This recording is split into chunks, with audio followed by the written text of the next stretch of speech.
Good afternoon.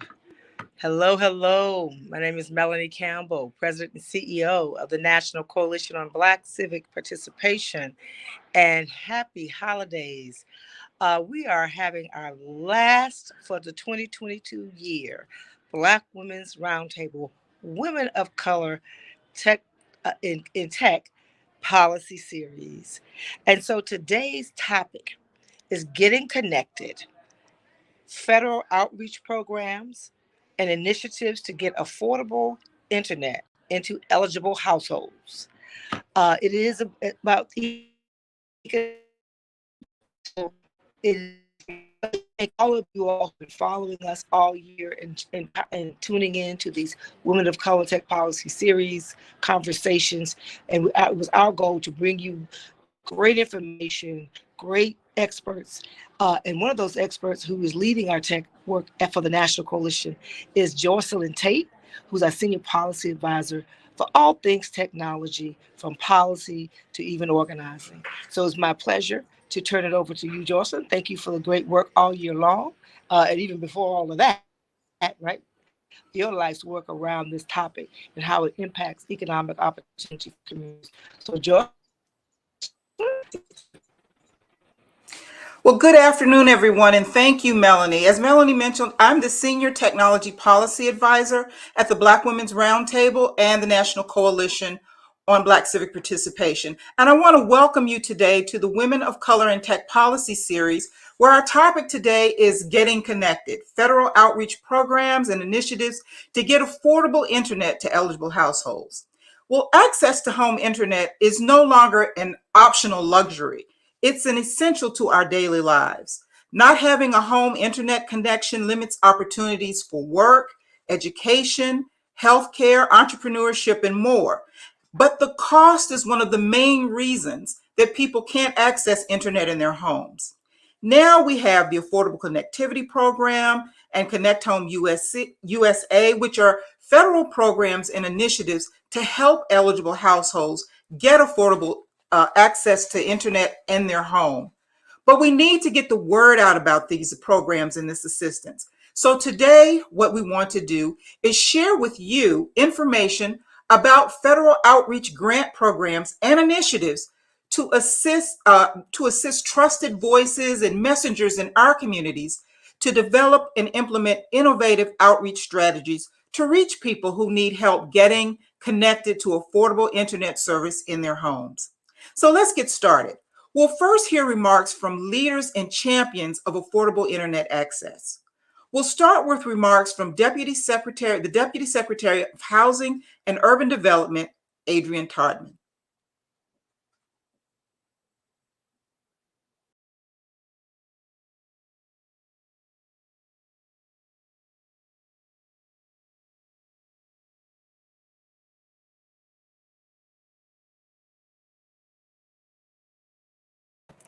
Good day to each of you.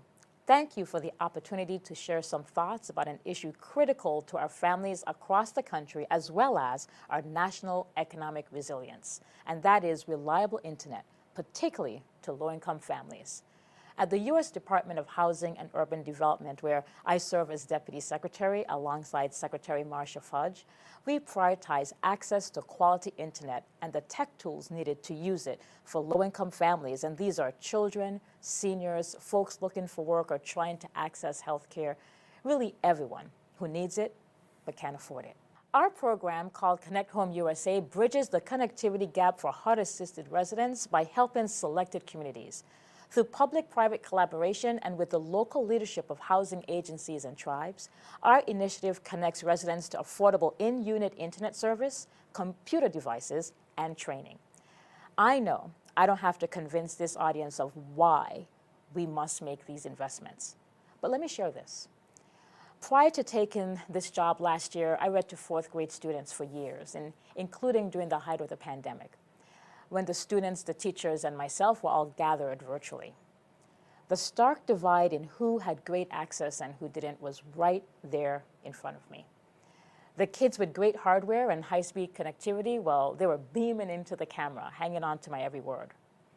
And then there were the kids who couldn't even turn on their cameras because they didn't have the bandwidth. or the kids who I could tell were only hearing half of my words because their connection was spotty. And all I was doing was reading a book. Imagine if it was math class, or history, or science. And so this divide made it ever more clear how important it was to have access to internet. That is why Connect Home USA exists and why we are expanding it. Coupled with $14 billion provided by President Biden's bipartisan infrastructure funding for a program that's called the Affordable Connectivity Program, HUD is continuing to work with the FCC as well as nonprofit and service provider partners to deliver high-speed, affordable, reliable broadband. Just this past summer, the FCC announced a $10 million Your Home, Your Internet pilot program in partnership with HUD to help ease the application and enrollment process for this program. Today, we are working with landlords, housing agencies, tribal leaders, state and local governments, and community partners to increase awareness so everybody who is eligible can sign up. And now I'm going to ask you to spread the word as well. You have no idea who you might help along the way. Thank you for this invitation today. Stay well. Happy holidays. Thank you, Deputy Secretary Tartman, for your leadership on the Connect Home USA program and connecting everyone, regardless of where they live, to the internet. So now we'll hear from another champion of internet access for all, and that's the Commissioner of the Federal Communications Commission, Jeffrey Starks. Commissioner Starks. Hello all, I'm honored to join you and help open the Black Women's Roundtable discussion on getting American households connected as part of their Women in Tech Color policy series. My guiding light today comes from Mary McLeod Bethune, who said, "Enter to learn, depart to serve." As leaders in our industry, it's our responsibility to create spaces like this to spread knowledge, resources, and information to uplift and empower our people. Coalitions such as the Black Women's Roundtable are essential for constructing a foundation of mentorship, development, and success in our community. It goes without saying that access to the internet is instrumental for modern life. The lack of access is unfortunately disproportionately borne by Black and Brown communities. Not only is the internet an indispensable resource that touches nearly every aspect of daily living, it's also an essential tool for advocacy, community, and economic opportunity. Those on the wrong side of the digital divide cannot fully participate in the 21st century society and the myriad opportunities it brings. In order to increase the number of low-income households online, earlier this year, the FCC created the Affordable Connectivity Program to offset the cost of a broadband connection. This program reduces the cost of a broadband subscription, either mobile or wireless, by $30 a month and $75 per month on tribal lands. Even better, 20 of the nation's largest internet service providers have agreed to offer ACP-eligible households a high-speed broadband offering for $30 or less. That means for most eligible households, your internet would be free. So far this year, over 15 million households have signed up, but much more work remains. To help spread the word, the Commission recently announced 3 outreach pilot programs designed to increase ACP awareness and enrollment. There's my pilot program called the Your Home, Your Internet, which will offer $5 million in grant funding to 20 participants nationwide to increase ACP awareness and enrollment for eligible households receiving federal housing assistance. The FCC will be spending an additional $5 million to support the Your Home, Your Internet participants in their outreach. The second outreach program is called the ACP Navigator Pilot Program Outreach Grant. It will provide $5 million in grant funding to groups to support digital navigators, which are individuals that are trained to help eligible households with questions surrounding technology, the internet, and the ACP sign-up process. Research shows that a digital navigator can be very helpful in getting people what they need as they're getting online. The third outreach program is the ACP Grant Outreach Program. Through this, the FCC will spend up to $70 million to provide grants nationwide to local governments and non-governmental groups. This funding will be used to deputize local and community groups to serve as partners, to conduct outreach to people who live in low-income households. Of the $70 million, a minimum of $10 million will be used to focus on tribal communities. More information, of course, about these outreach programs can be found on our home website, fcc.gov/ACP-grants. I encourage you all to share information about the program with advocacy groups and other entities that can, of course, amplify our message. I would like to thank all of the Black Women's Roundtable participants for hosting us here today and for their leadership in calling attention to these issues. To all of you, for our collective work moving forward and closing the digital divide. As Wangari Maathai, the first African woman to receive the Nobel Peace Prize, said, "It's the little things citizens do. That's what will make the difference." I could not agree more with her. Thank you, and be well. Thank you, Commissioner Starks, for your leadership and your unwavering support of affordable broadband adoption for all. Now we'll hear from another champion of broadband access, Narda Jones. She's the Chief of Staff to Chairwoman of the Federal Communications Commission, Jessica Warzenwarsel. Narda, I'm sorry. It's okay. Good afternoon, and thank you for this invitation today. On behalf of the chairwoman, I wanted to bring greetings and well wishes for a successful roundtable today. As the commissioner and assistant secretary have described, there's a broad cross-government effort and partnership to increase broadband access, of which the FCC is a critical part and plays a critical role, and the chairwoman has been a strong champion of. I want to thank this group for their strong commitment to discussing tech issues and lifting up concerns around things like broadband access and economic opportunity. I also want to thank you for the lens that you bring as Black women and women of color on these issues. It's so important, as the commissioner has said, to have these voices applied to these issues. We look forward to hearing about the great ideas and concepts that come out of the discussion today. And I want to thank you for the opportunity to address you and bring you well wishes for a happy holiday season. Thank you so much. Thank you, Narda. For all of the work that you're doing, we thank you. And we especially want to thank Chairwoman Warzenwarsel for leading the FCC and bringing broadband adoption to all.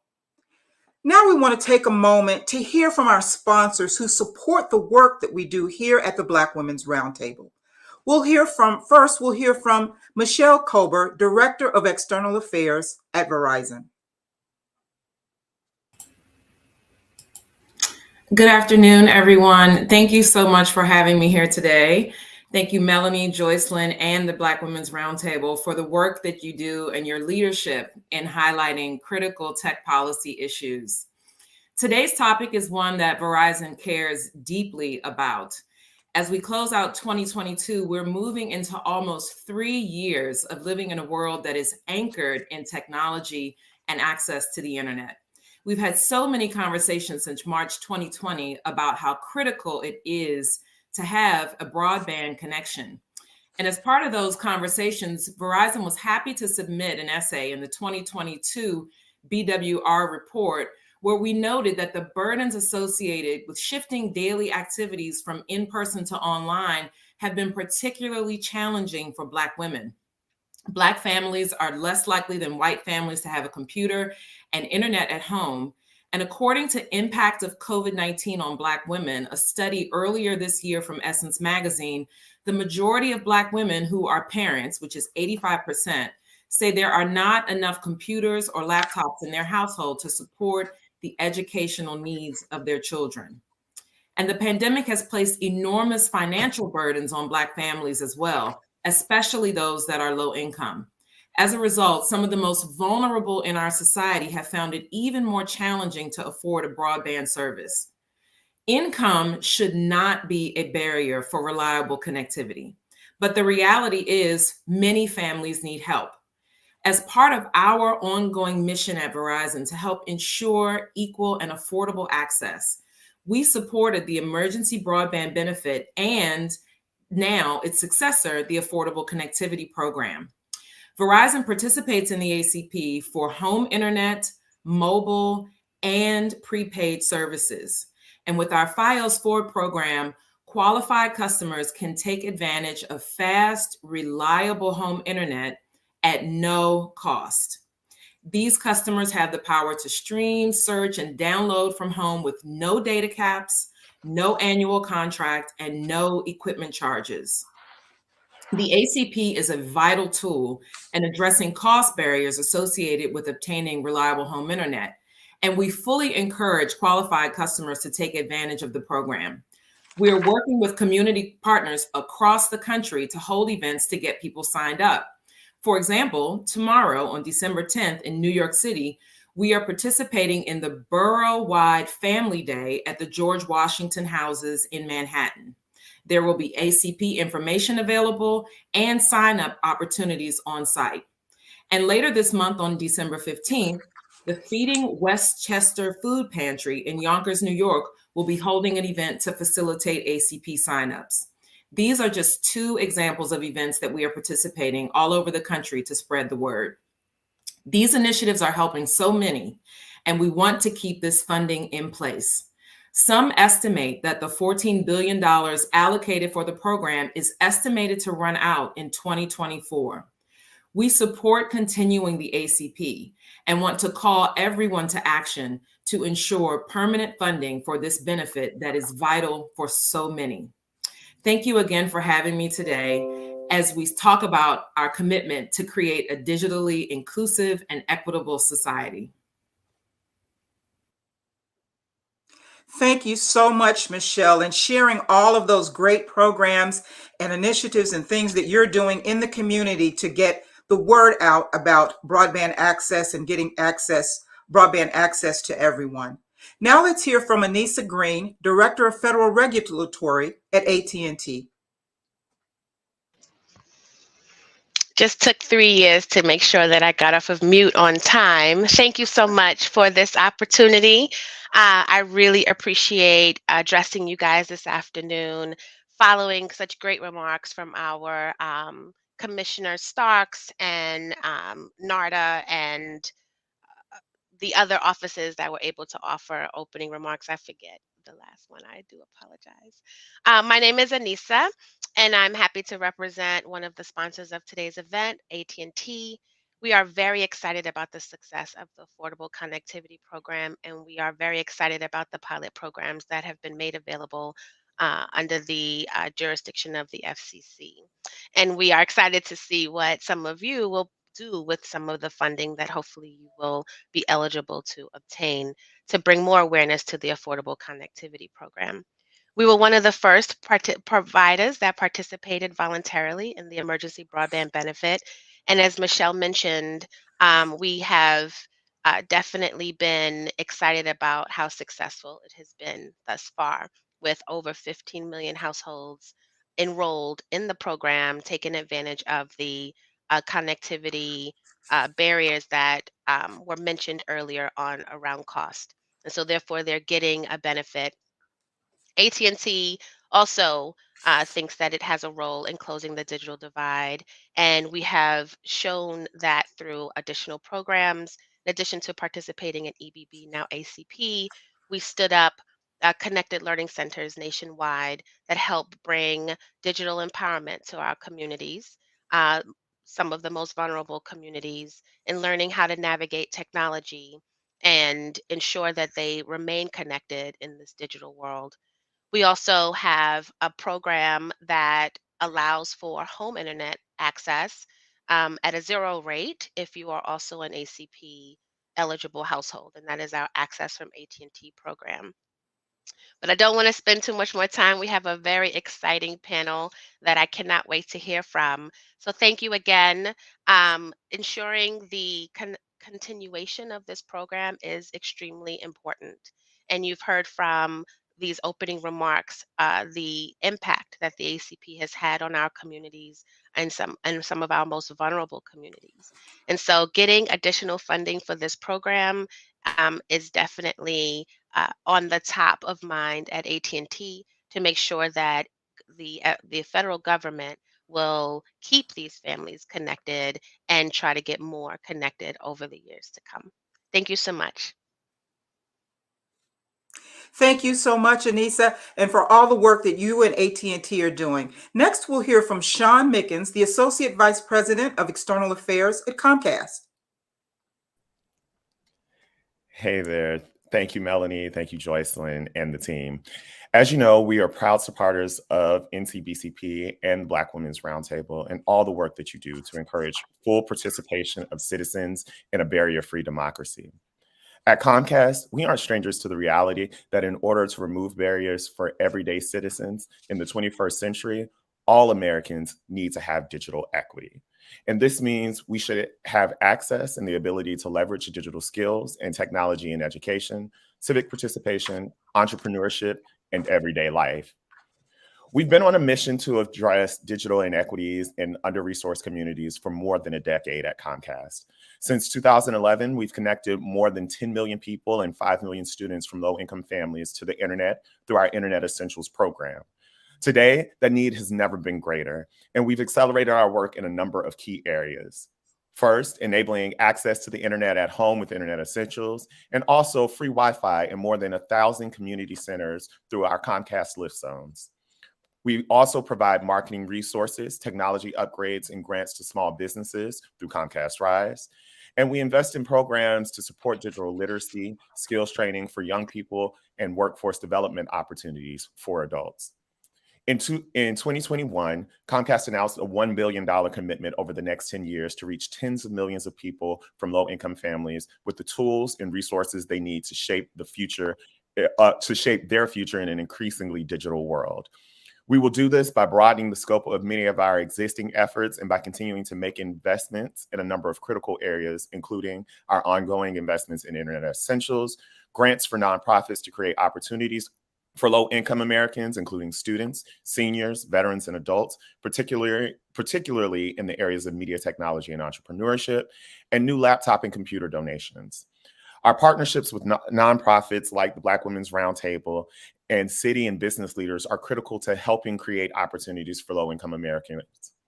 Earlier this year, we committed to participating in the government's Affordable Connectivity Program, ACP, which provides a $30 a month benefit that can be applied to any tier of Xfinity internet service.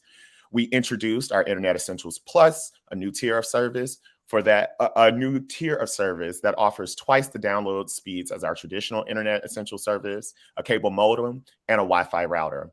And all of these benefits are for free to customers after the government ACP credit is applied. Today's discussion, Getting Connected, federal outreach programs and initiatives to get affordable internet in eligible households, is timely and much needed in the commitment to digital equity. In order for our communities to access these resources, we believe that we must leverage and engage with community leaders, clergy, educators, activists to evangelize the importance of digital equity. Comcast is proud to continue supporting NCBCP and the Black Women's Roundtable as they continue to convene amazing leaders like yourselves to discuss these critical issues. Thank you again to the wonderful team for all that you've done to help us advance our mission, and we continue to look forward working with you moving forward. Take care. Thank you, Michelle, Anissa, and Sean, for you and your respective companies' commitment to broadband access and adoption, and supporting the work that we do here at the Black Women's Roundtable on broadband access and tech policy. So now let's turn to our expert panelists on all of these outreach initiatives and programs. So first of all, let me introduce our panelists. Our panelists today are Jamil Kadri. She's the attorney advisor for the Federal Communications Commission. Ashley Vo, Program Analyst at the U.S. Department of Housing and Urban Development, and Miriam Johannes Montgomery, who is the Grant Management Policy Advisor at the Federal Communications Commission. Thank you all for joining us today. So first, let me start off with a question to you, Miriam. What is the Affordable Connectivity Outreach Grant Program and the Tribal Competitive Outreach Program?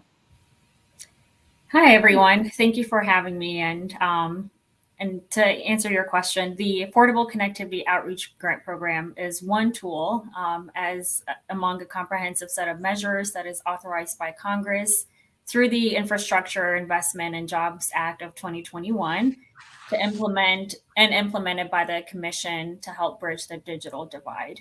The ACP Outreach Grant Program is designed to help increase awareness and participation in the ACP among eligible households, and it provides new funding for eligible governmental and non-governmental entities that are truly serving as trusted messengers in their community with the funding and resources needed to increase awareness of and participation in the ACP among households that are most in need of affordable connectivity.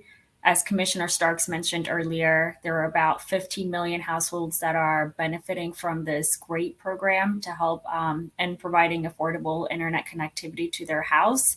But there are a lot more that could really stand to benefit from this program, from the Affordable Connectivity Program, but that simply either don't know about it or they need help with the application process.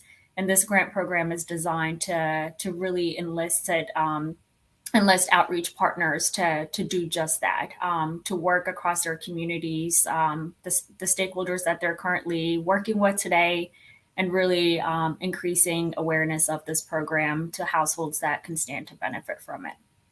Thank you. Now, who can apply for this grant program? Do you have to be a nonprofit to apply? Could you give us some details about these programs, about who can apply? Yep, absolutely. So as you know, trusted messengers can come in different forms. And the eligibility for the ACP Outreach Grant Program is really meant and designed to allow a wide array of outreach partners to serve as force multipliers for the commission. And those eligible entities are state governments, U.S. territory governments, local governments, tribal governments, public housing agencies, tribal designated housing entities, social service providers, education organizations, and this includes institutions of higher education, workforce development training organizations, nonprofits, and an important distinction here is that unlike other federal grant programs, the designation of a 501c3 status is not a requirement. So if you are a nonprofit organization and you don't have that status, but you are interested in applying for this grant program and spreading the word for the ACP program and raising awareness, you are eligible. Community-based organizations, community anchor institutions, libraries fall under this category, and public service organizations. So really, it's a lot of different types of entities that are eligible to apply. And we know all of these entities have different ties to the communities that they're serving, and we want to enlist them to serve as our outreach partner for the ACP. That's great that you're reaching out to so many people who are those trusted voices in the community. Now, when is the deadline to apply for the Affordable Connectivity Outreach Program and the Tribal Competitive Outreach Program? Yep. So both programs are relatively the same in terms of what they, are meant to accomplish and helping increase awareness of the ACP, helping eligible households with the application enrollment process. The key differentiation here is that for the tribal set aside, as Commissioner Starks mentioned, there is a $10 million set aside for that program. Actual outreach activities has to be conducted to persons who live on qualifying tribal lands. In terms of the application deadline, the application window started on November 10th. That is when the Notice of Funding Opportunity was released, and the deadline to apply is January 9th. Now, is that for both programs? Yep, it is. Okay. All right, everyone. So January 9th, That is the deadline. So start working to get your applications in now. And just to let everyone know, that's all of our audience know, please, if you have questions during this discussion, please put them in the chat and we'll get to them after everyone has completed their presentations and discussing the programs. So let me turn to you, Jamil. What are the Your Home, Your Internet pilot outreach grants and the ACP Navigator pilot program outreach grants? So thank you for having me. I'm excited to be able to talk about this. And Commissioner Starks referenced the pilot programs earlier, and these grants will provide funding to carry out these pilot programs. So the Your Home, Your Internet pilot program is designed to increase awareness of the ACP, specifically among recipients of federal housing assistance. And that includes, a variety of programs such as Section 8, project-based rental assistance, public housing, and affordable housing programs for American Indians, Alaska Natives, or Native Hawaiians. So we want to make sure that these populations are hearing from us, are learning about the ACP, are able to enroll. So this is a really exciting opportunity. There is $5 million set aside for the Your Home, Your Internet pilot program.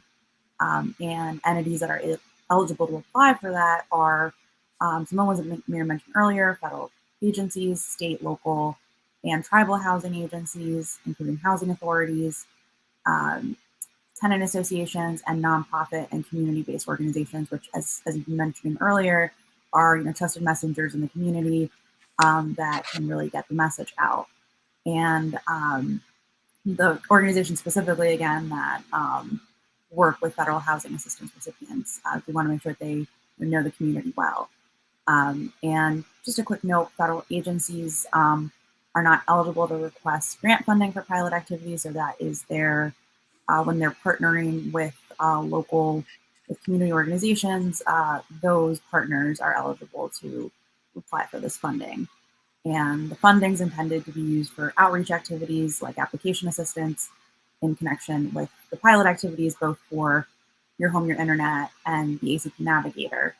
And to talk a little bit more about the ACP Navigator, that will provide a limited number of neutral, trusted third-party entities access to the national verifier for purposes of assisting consumers with completing their applications. We want to make sure that folks see the process through, get any help that they need to successfully complete their applications.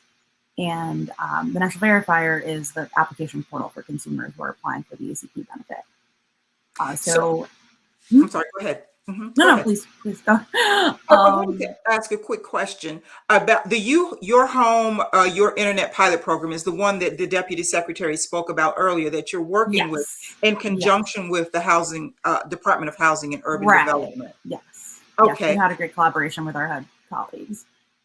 And the Navigator program, you mentioned the National Verifier. Could you please elaborate a little bit and explain to people what the National Verifier is?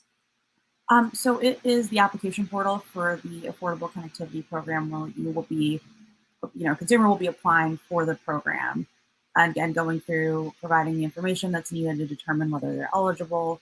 That can include a variety of pieces of information, from most basic of your name, but also what programs, what ACP eligible program you are a participant in, so that we can determine, again, that you qualify. So that is the national verifier, and that again, being able to work with that will help these partners that are eligible for these programs to be able to get more folks enrolled. Fantastic. Now, when is the deadline for both of these outreach grant programs? Also January 9th, but note that it is 9 p.m. So it is a few hours earlier than the outreach grants deadline. So keep that in mind, that there is that difference. Okay. And sorry, I don't want to jump. No, go ahead, please. I did want to add, for the application, there are 2 components. There are actually 3. So there is your, you need to register on the USAC. USAC is the Universal Service Administrative Company, which is the administrator of the ACP, administers the ACP with direction and oversight from the FCC. So there's an application portal you need to register for. You need to complete your application there. The application is for both pilot programs. You can apply to one or both. And it's a single one. We want to keep this streamlined for folks. And then if you want to apply for grant funding to fund your pilot activities, there is an application on grants.gov. So we need to make sure that folks are aware of all the steps, complete all the steps in order to be able to be considered for the program. Okay, so now you mentioned the deadline. The deadline for all of these grant programs is January the 9th. But the deadline time for the Affordable Connectivity Program and the Tribal Competitive Outreach Program is midnight, is it, Miriam? 11:59 p.m. 11:59 p.m.? Yes. Okay, on January 9th. And the deadline for the Your Home, Your Internet pilot program and the ACP Navigator pilot program is 9 p.m., correct? That's correct, yes. Okay, so January 9th, everyone, is the date. And just get them in. I would say get them in before 9 p.m. just to make sure that if you're applying for everything, get everything in. So, right. And if you have any questions or concerns, then you have time to reach out and get in touch with us or any technical assistance you need. So we want to make sure that you have time for those things too. Fantastic, great. And Jocelyn, I do want to mention quickly, we do have office hours that is available for anyone going through the application process. And if you encounter any issues or you're seeking clarification on any elements of the grant program requirements, we have one coming up next Friday, December 16th at noon to 1 p.m. And we have another one on January 4th. And registration for this is on our grants webpage. And hopefully the link can be shared with all participants. But even outside of that, we do have a ACP grants at fcc.gov mailbox. So if you have any questions, please just reach out. We know there will be a lot of first-time applicants for this inaugural grant program that the commission has launched. And we want everyone to be successful. So if you have any questions, don't hesitate to reach out and reach out early as well. That's fantastic that you're offering assistance to help people with this grant program. Can you give that email address that they can send information to if they need help with the program again? Yep. So that is ACP Grants, GRANTS at fcc.gov. And we also have our website, and we have a lot of resources there as well. Frequently asked questions, fact sheets, videos on previous webinars that we've conducted and recorded where we did a deep dive on the notice of funding opportunity. And that is www.fcc.gov/ACP-grants. So we're trying to get a lot of helpful information out. And if anyone has recommendations on what additional information will be helpful to the broader community, we're open to ideas as well. Okay, and the website that you gave, it has information about all of the programs, the ones that Jamil mentioned as well. Yep, all the grant programs associated with the Affordable Connectivity Program. Yes, Jamil. Sorry, I did just want to add, we have kind of a deeper dive into the pilot programs, like the actual, the grants page, has all the information on the funding aspect. But there is also an additional web page that is fcc.gov/ACP-pilots. So for any issue with that, we've got an application walkthrough, instructions that we encourage folks to look at, FAQs, that both the grants and the pilots teams work together regularly to update as we're getting questions. So, stay tuned for those things. And, again, we've all put our heads together to work very hard to provide helpful resources. So we really do encourage applicants to look at those, to reach out. The pilots team also has an inbox that is acppilots@fcc.gov. And we also have an office hour coming up for the USAC portal specifically to let folks ask questions about the initial pilot program application. And that is December 15th from 3 to 4 p.m. And if we can send that link out to folks later, that'd be great. We definitely want to encourage them.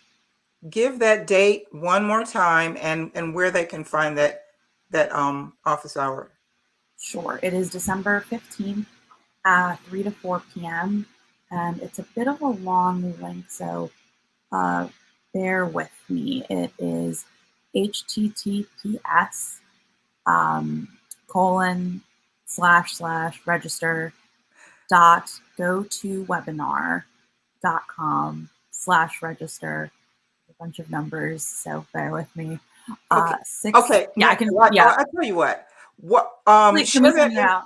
if they go to the FCC's website, will they be able to navigate and find those at Yes. fcc.gov? Yes. So we Okay, can get that's that a lot there. easier. Yes, because it is. We would I'd have you here for a while. I was like, I'm happy to read it, but it is a lot of numbers for folks to keep Oh, track no. of.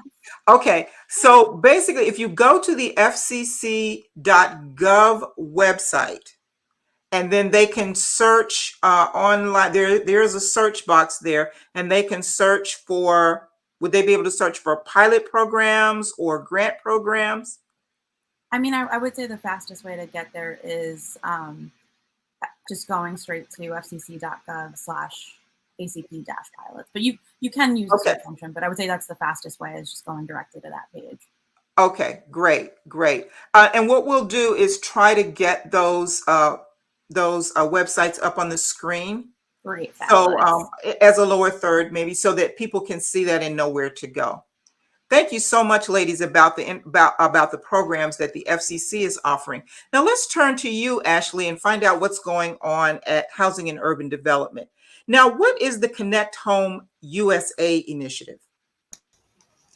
Good morning, good afternoon, everyone, and thank you again for this opportunity to speak. So Connect Home USA is a HUD initiative aimed at bridging the digital divide amongst HUD-assisted residents. It actually originated as a pilot program back in 2015 under the Obama administration. And it came around a time where there was a lot of emphasis on educational attainment and addressing the homework gap. So prior to Connect Home, there was I believe, a White House initiative called Connect Ed. And this was targeting K-12 students and making sure that they were connected not only in their schools, but also their libraries. So naturally came Connect Home from HUD, and our goal is to make sure initially that these same students, after leaving school, after leaving their libraries, that they're still able to connect at home, in their own home. So in 2017, moving 2 years forward, Connect Home rebranded to Connect Home USA. So we're now in the expansion session of Connect Home USA. And really, it's a platform that utilizes a collective impact model. So typically there's a lead organization. This is usually either a public housing authority or a tribe, and they work hand in hand with their local city leadership, local community organizations, nonprofits, for-profits, to develop a tailored solution to address the digital divide within their communities.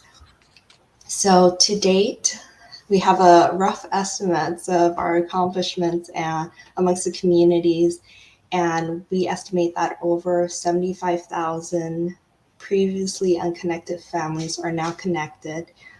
We estimate that over 30,000 devices have been distributed, and if we had to add a dollar amount to this effort, it's roughly around 26.9 million.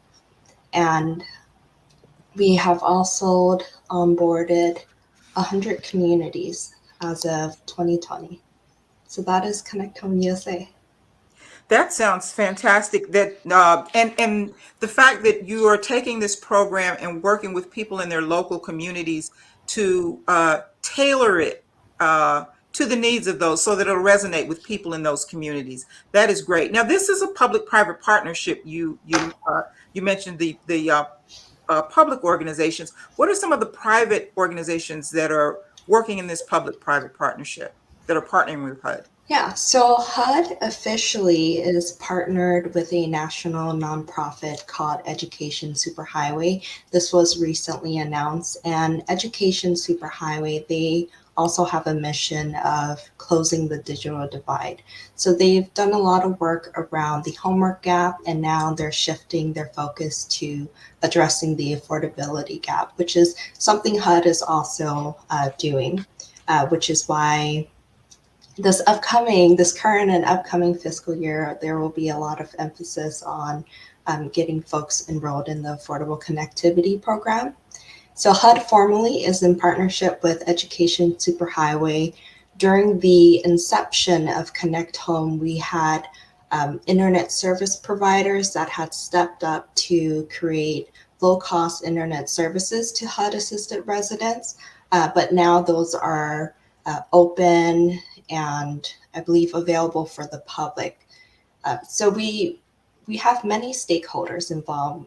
They range from internet service providers to device providers and refurbishers, as well as organizations that can provide digital literacy and content. So you have your connectivity, you have your devices, and you have your digital skills and literacy training. So those are some examples of partnerships and stakeholders that HUD has in this initiative. That sounds really great, that you're really using the program. This program is one, connecting people to broadband access, two, doing programs that resonate with different communities, because what works in one community may not work in another, and then working on those literacy skills. So you're working on a lot of different aspects in order to get people connected, and then getting connected and having the technology available, it's one thing to do that, but for people to understand the relevance of it and how to use it is another. So that's really great. Now, I wanted to ask you, you've been doing, this program has been around for a while, the Connect Home USA program. So what, as people are listening who are interested in applying for the ACP programs and the tribal programs and these other programs, what can you tell them about some effective outreach strategies that Connect Home USA has been able to use to increase the number of households that have access to high-speed internet in their homes? Yeah, that's a great question. I can verbally share out some right now, but I also wanted to mention that on HUD Exchange, I can send the link to these sites and resources later. But HUD, we have a ton of resources. We have an online and publicly available playbook that essentially goes step by step on how to develop your own digital inclusion program. We also have toolkits and guides online as well. And one of them is actually on resident engagement, how to successfully engage with your communities. But to go back to your question, Joycelyn, I think when it comes to effective resident engagement, it really starts with having residents at the table with you. You know, from the start of even putting one together, you need your residents or resident representatives or stakeholders that know your residents well to be at the table, to be a part of the design and development, as well as implementation of your digital inclusion program. And through this process, right, you're able to start building relationship and trust with your residents. I feel that most oftentimes outside of, you know, the affordability and access to internet is that folks may be unaware of said resources, or they may not be trusting because they don't know you. You're a stranger coming up. You can't just simply say, hey, you apply to XYZ, or hey, you come to this and we can give you a device. So it's really important that, you know, you're building these relationships with your residents as well as gaining their trust. And I can briefly go into my mother's digital journey, but so for her, to give a little context, she solely used her flip phone to make phone calls. I remember when we first got her a smartphone, it was a whole mess. Lots of frustration from her end as well as mine. She was asking me a million questions, but eventually she acclimated to, oh, okay, this is how I use this phone. So the next step in all of this was Facebook in particular, because that's, everyone was using Facebook. And my mom personally, she doesn't have a lot of friends or family in our immediate area. So I can only imagine, how lonely it can get at times, especially throughout the pandemic.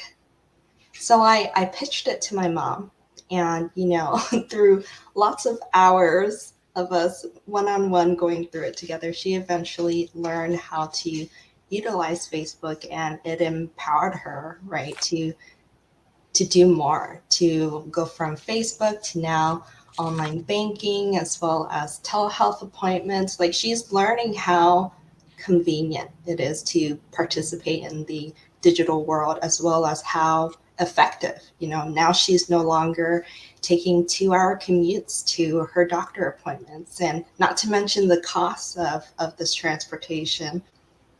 So the reason why I mentioned this is because my mom, she was willing or more inclined to take a stab at learning Facebook or learning all these other apps that you can use on your phone, because it came from me, from someone that she trusts, right?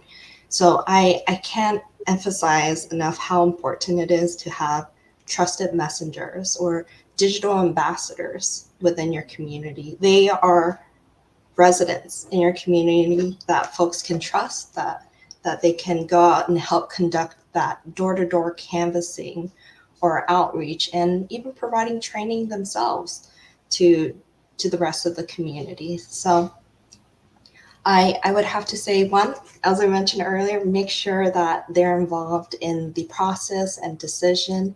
Two, make use of your residents, make use of them as digital ambassadors. They're your greatest advocates for the digital inclusion program.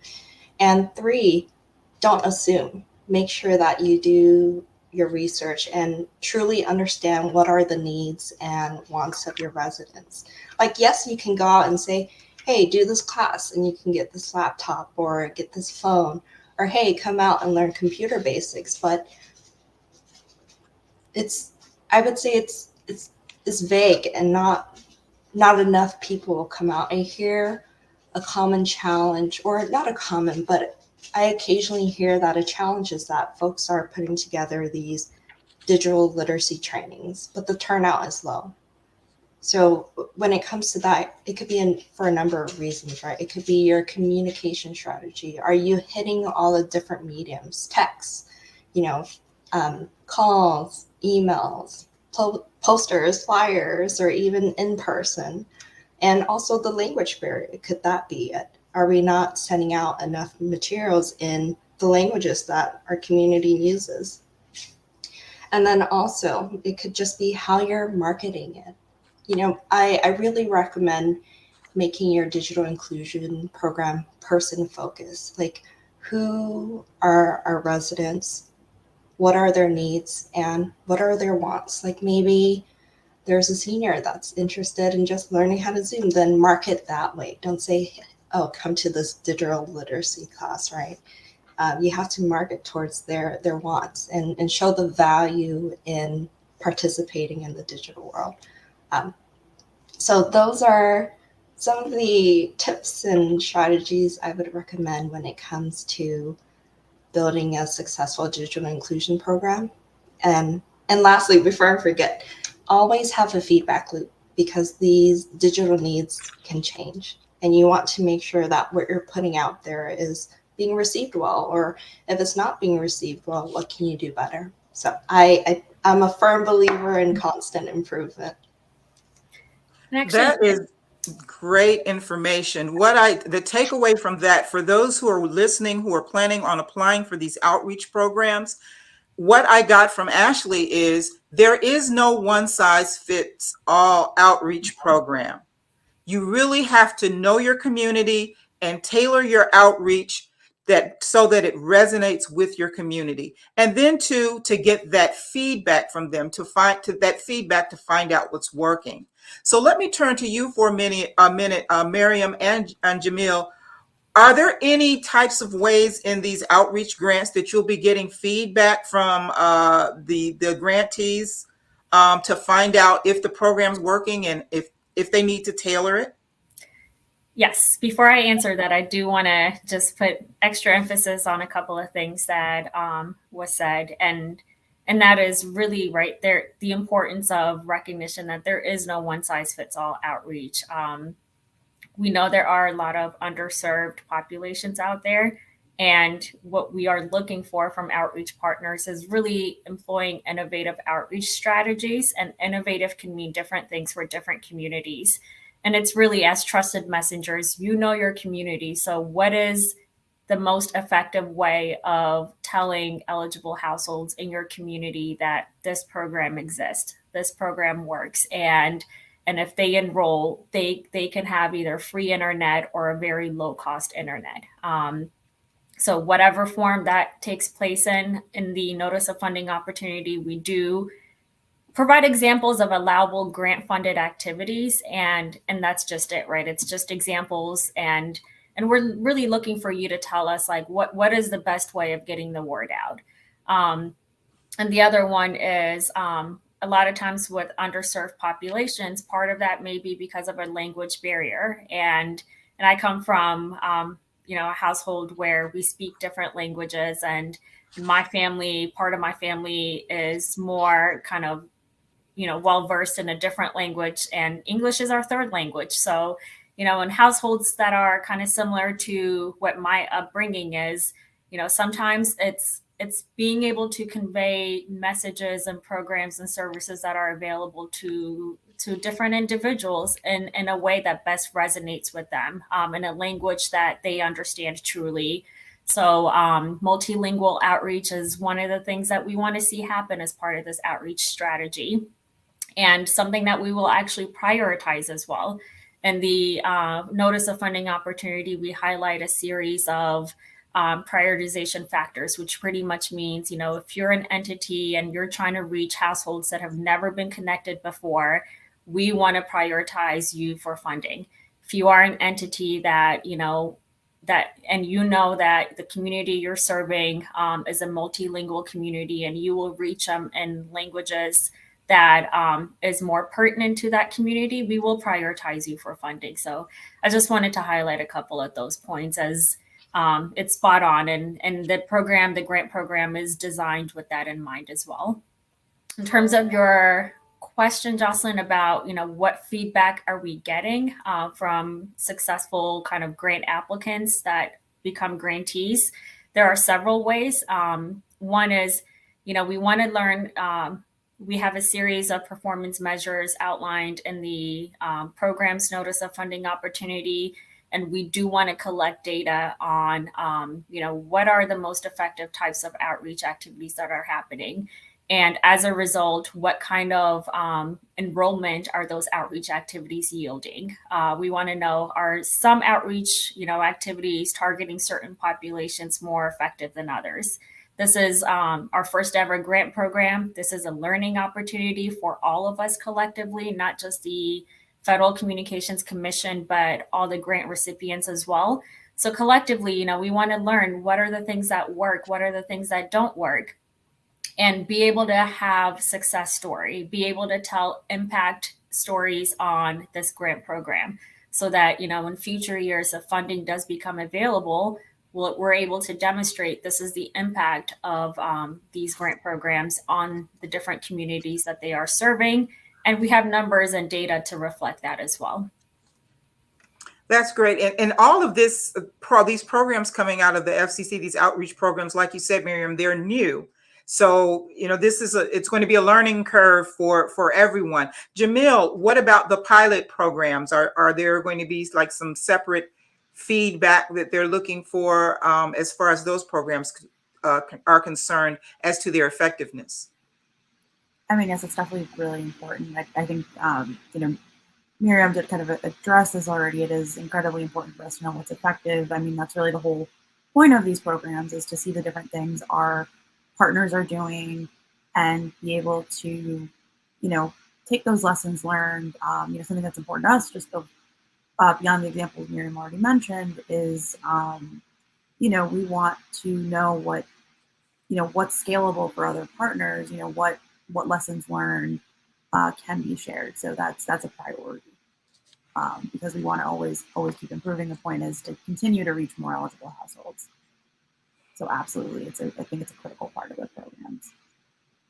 Great. I think we want to see if we have any questions from our audience right now. Can we turn to our tech team for a second? And do we have any questions? Okay, we have one from Dr. Paula Calloway Long. What if someone is just a few $100s above the financial guidelines to get reduced internet? Is there any program that can be coupled with the ACP, the Affordable Connectivity Program? We'll turn to the ladies at the FCC, Jamil and Miriam, if you have an answer to that question. So I can kind of only really speak to our programs, and I kind of have to get back. I can't think of something sort of off the top of my head, but I don't want to kind of give a definitive answer without really kind of taking that back. Okay. Miriam, any response?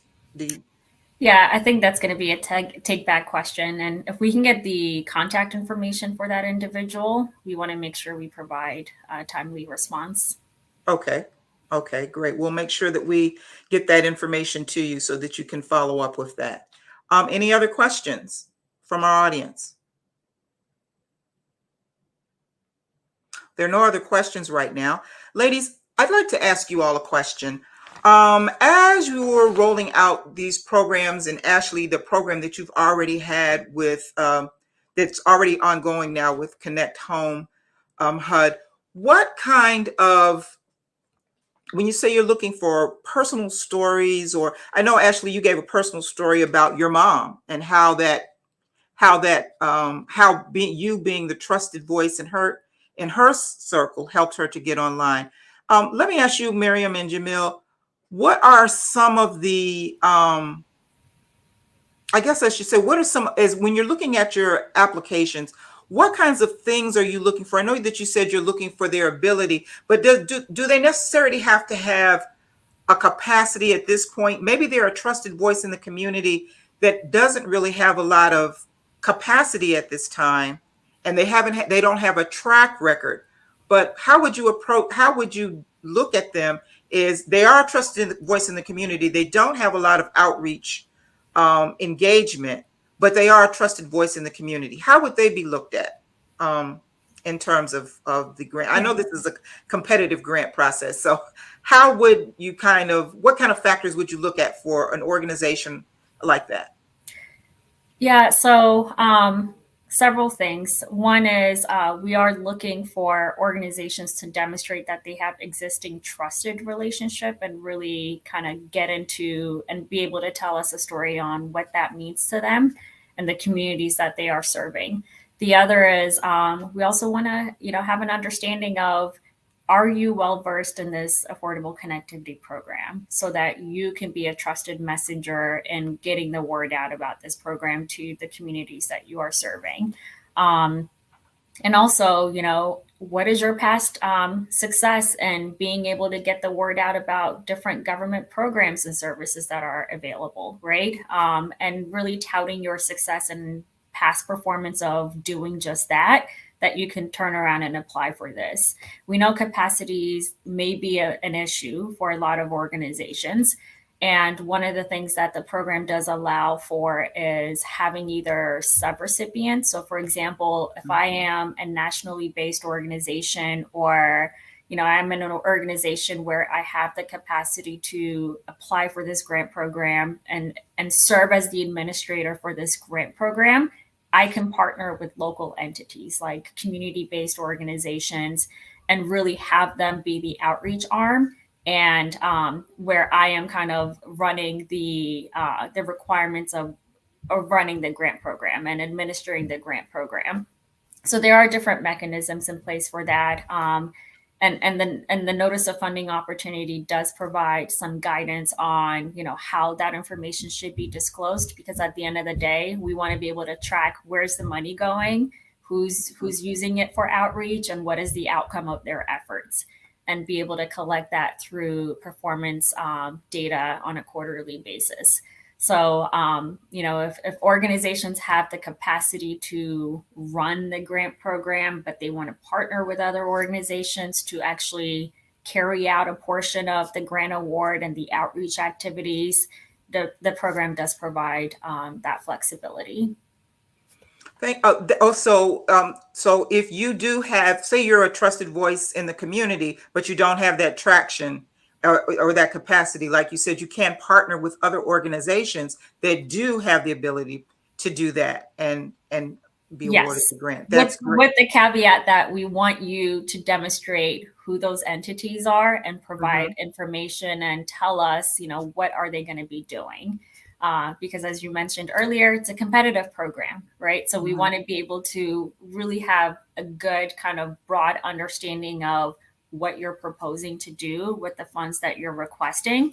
And we can say, yes, we feel like this is a viable outreach proposal, right? And we think you'll be successful, so we will go ahead and select you for funding.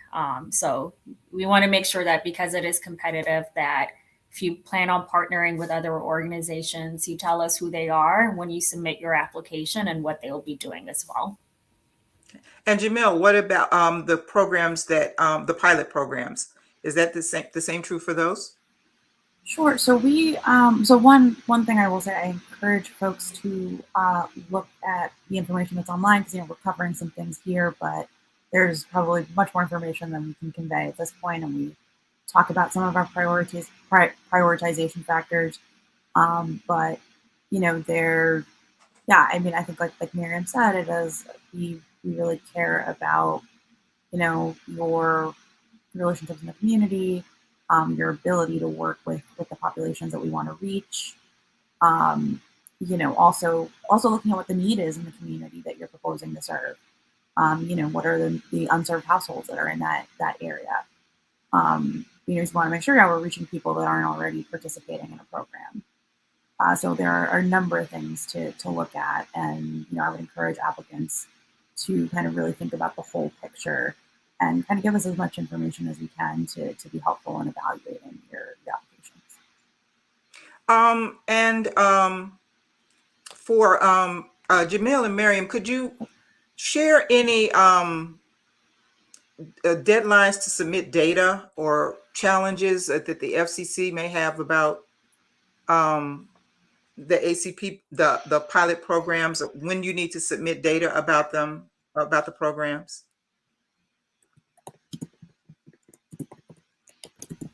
I guess that would be something later on in the process. That would be something I think would be more appropriate after you've already you're already a grantee. So I guess maybe you can give that information out a little later to the grantees after we go through the process of awarding the grantees. Yeah, and I think what grantees can expect is if they are selected for funding, there will be a quarterly reporting requirement. And part of that is we want to be able to track, how are you spending your grant funding? And it's a reimbursable program, but we want to make sure that whenever you're getting reimbursed, we can say, okay, you accomplished XYZ. And it's also a mechanism for grantees to be able to reach out and ask for technical assistance. That is something else that is available to grantees. They're not just out there on their own. If they need technical assistance, if they leverage part of the outreach support that we have in the commission, that is something that they will have access to. We have outreach toolkits. But on a quarterly basis, that is when data around what outreach activities they've conducted, what the outcome of those activities are, that we expect to collect.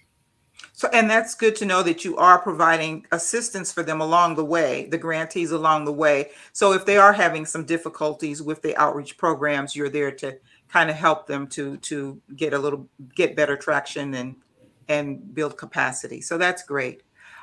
Do we have any other questions from the audience?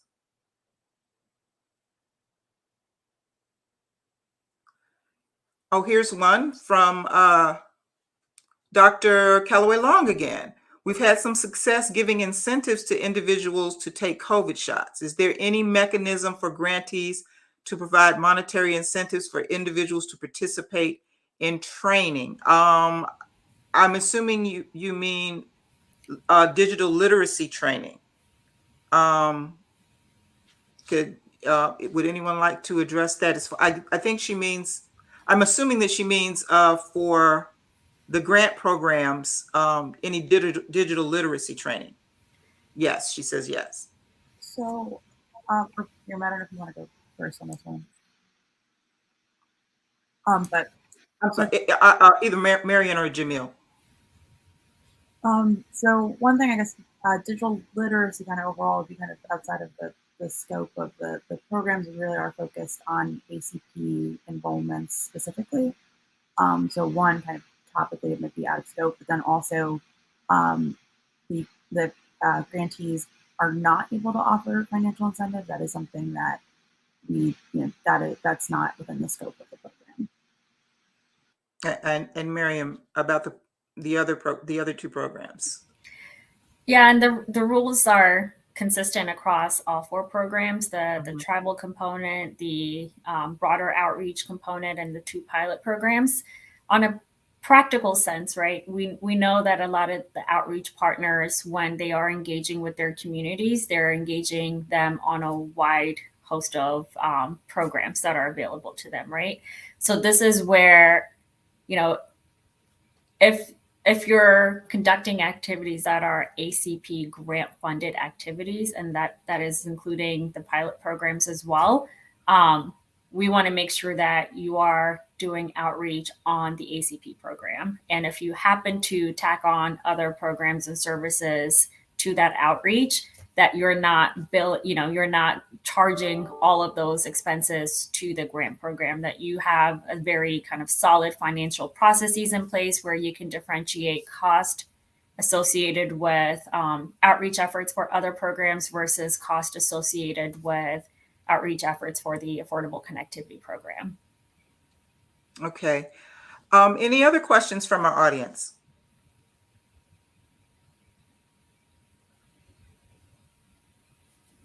Okay. Seeing we have no more questions, is it possible that we can put up on the screen really quickly some of the websites that our panelists gave, or some of the information, or will we have that available? We'll possibly put that up. Okay, they're coming up with it now. Just to share, I want to share with our audience all of the wonderful information that you all gave about websites and where to go online to find out more information about the grant programs, and the toolkit that you gave us, Ashley, about some best practices for engaging and outreach to communities. So we just want to put that up also. There we go. That the HUD Exchange, that's the information about information that you can use to help you with your outreach in the community. Do we have any others? If not, if we don't have any others right now, what we can do is share those later on our, here we go. HUD Exchange, some best practices. Okay.